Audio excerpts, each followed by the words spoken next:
Blasphemy of the heart. The heart is the place of convictions, intentions, decisions, doubts, and other matters. Convictions means what you believe in. Intention here means what you intend while you're doing the deed. What you intend while you do the deed. That's the meaning of intention there. And decision means what you didn't do yet. You settled on it in your heart, but you didn't do it yet. That's your decision. That's what's meant here. And doubts means lack of certainty. So the heart is the place of convictions, intentions, decisions, doubts, and other matters. And this is the blasphemy that is hidden from the people, the blasphemy of the heart. It does not appear to us without coming through the actions or sayings. One can only be deemed a blasphemer by what he says or does by others. When we say deemed a blasphemer, that means someone else is calling him a kafir. We're not saying he can only be a kafir by what he says or does. No, we're saying he can only be deemed a kafir, judged as a kafir by someone else by what he says or does. But what's in his heart only is hidden from us. At-Tahawi said, وَلَا نَشْهَدُ عَلَيْهِمْ بِكُفْرٍ وَلَا بِشِرْكٍ وَلَا بِنِفَاقٍ مَا لَمْ يَظْهَرْ مِنْهُمْ شَيْءٌ مِنْ ذَلِكَ. We do not testify against any of them that they committed blasphemy, shirk, or hypocrisy, as long as nothing of that sort appeared from them. So, as long as it's hidden away in their hearts only, then we cannot, as slaves, we cannot hold it against them. It is not permissible to say these things about the Muslim, that he's a kafir or a mushrik or a hypocrite, because defaming the Muslim with any of these matters without that appearing from him is following the prohibited thought, the prohibited assumption, yani the prohibited suspicion. Allah said, يا أيها الذين آمنوا اجتنبوا كثيرا من الظن إن بعض الظن إثم. O those who have believed, refrain from many of the suspicions. Some suspicions are certainly sinful. Blasphemy of the heart is mentioned in the saying of Allah, في قلوبهم مرض. In their hearts is an illness, which is here the blasphemy of hypocrisy, the nifaq. A disease. Their hearts are diseased. Those who pretend to be Muslims.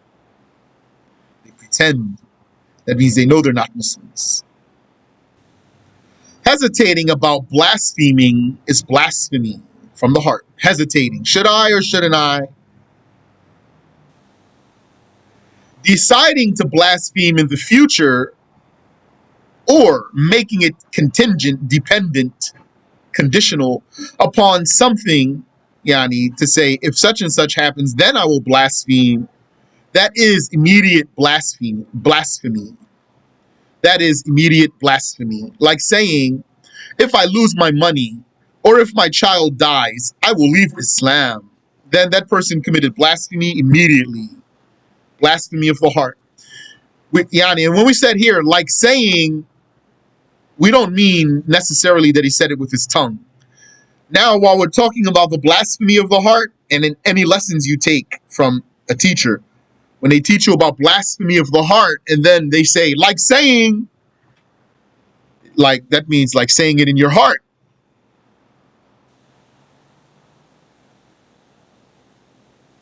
The opposite of that does not stand, because intending to embrace Islam does not make a person a Muslim. So intending to blaspheme makes you a blasphemer, and intending to embrace Islam does not make you a Muslim. Nor does making someone else embrace Islam. That doesn't make you a Muslim. Making someone else commit blasphemy, that's blasphemy. And making someone else believe is not belief.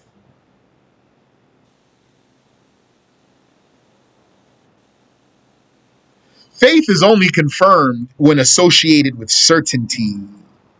Certainty, the confidence of the heart. And doubt is contrary to certainty. So doubt is blasphemy. This is proven by the verse, إنما المؤمنون الذين آمنوا بالله ورسوله ثم لم يرتابوا. The believers are only those who believe in Allah and His Messenger, and they do not doubt.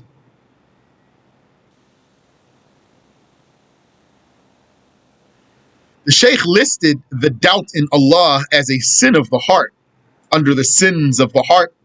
However, it is a blasphemous sin. Usually when you say sin only without the word blasphemy, when you say sin, it doesn't mean blasphemy. Blasphemy is a sin. We said that already in a previous lesson. But usually when you just say the word sin only, it doesn't mean blasphemy. So Shaykh listed the doubt in Allah as one of the sins of the heart.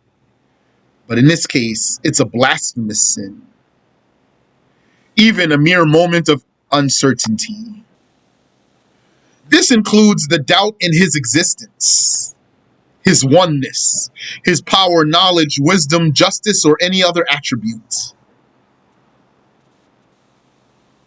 Other blasphemous doubts include doubting about the Quran being revealed to Muhammad, or if Judgment Day, paradise, or hell are true, or if there shall be reward, punishment, or other matters upon which there has been scholarly consensus and are known by necessity. Wa subhanallahi wa bihamdihi. A second category of essential convictions is that which is not known by necessity. Yani, basic belief, really we're obligated to believe in it, but it's not known by necessity. That means many Muslims don't know it.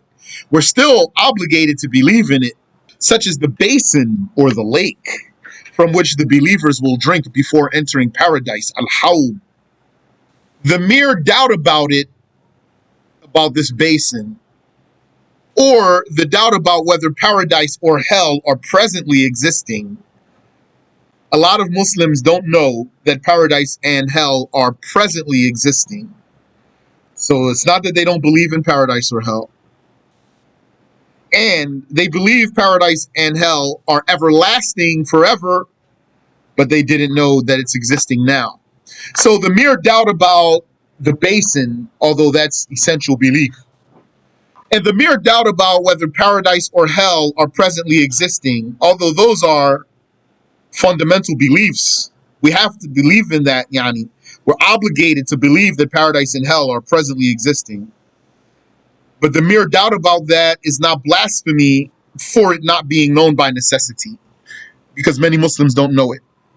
So if someone doubted, yani, if someone denied that or doubted that, you don't have to rush to deem him as a kafir in these cases that I just told you here. In other words, if someone said there's no angels, would you say that's blasphemy? And then you'll go from there. Don't be confused. Say, oh, is he a kafir or not? It's kufr. You tell him that's blasphemy. Don't be shaken there. And then you go from there. Then you'll see if he has an excuse or not. Well, what if someone said paradise and hell don't exist yet? Now you don't have to jump and say that's blasphemy, because this is something that many Muslims don't know. So what do you do here? You teach that one. You tell them it does presently exist, and actually we're obligated to believe that. So don't doubt about it. Also, not blasphemy is the involuntary thought that crosses one's mind without his will, like a whisper from the devil. And so something crossed his mind, and it's blasphemy. Just because it crossed your mind, it doesn't mean you committed blasphemy. And sometimes the whispers come from oneself, not from the devil. You still don't blaspheme because it crossed your mind as long as you don't accept it. Furthermore, whoever blasphemes and does not immediately say the Shahadah to clear that blasphemy increases his blasphemy for accepting blasphemy for himself during that period. Liking, admiring, or judging a blasphemy as good is blasphemy. Wishing for permission to do what was forbidden in all revealed laws is blasphemy if one knows they were forbidden as such. Why is this one blasphemy? Because he knows that that was forbidden in all laws. He knows that it was forbidden in every law. Like wanting the permissibility of fornication, that's blasphemy. Or wanting the permission to slaughter in other than the name of Allah, or to consume blood, or to eat dead meat, or to eat pig meat, that's blasphemy. When one knows that that was forbidden in every revealed law. It's blasphemy because he knows it was revealed in every revealed law, and he still wants it legalized. As for if something was permissible in a revealed law, and someone is in a law in which that's now forbidden, then wishing for the permissibility of that is not blasphemy. Like if one wished he could marry his sister who was not his twin. If he wished that he could marry his sister who was not his twin, because that was lawful in the law of Adam. Or if he wished he could marry two sisters at the same time, that was lawful in the law of Jacob. We're not talking about that though. Don't mix things. Wishing for the lawfulness of something that was forbidden in every law. That's that. Prophet Muhammad has a law. Jesus had a law. Moses had a law. Noah had a law. Abraham had a law. Adam had a law. For some, and among the laws of the prophets, there were things that were haram in every law. Every law. Every revealed law. So if someone wishes for the permission to do what was forbidden in every revealed law, that's blasphemy. Is that clear? Barakallahu feek. Sometimes I get on edge here because these are cases of blasphemy. It's very delicate. When you learn the rules of blasphemy and when you teach the rules of blasphemy, step on very thin ice. I could say one wrong thing to you and blaspheme myself, and people in the room would blaspheme too if they took it. Who wants to be the one who sets that in motion? I'm not saying don't ask questions. I'm just telling you be careful. This is for everyone. وَسُبْحَانَ اللَّهِ وَبِحَمْدِهِ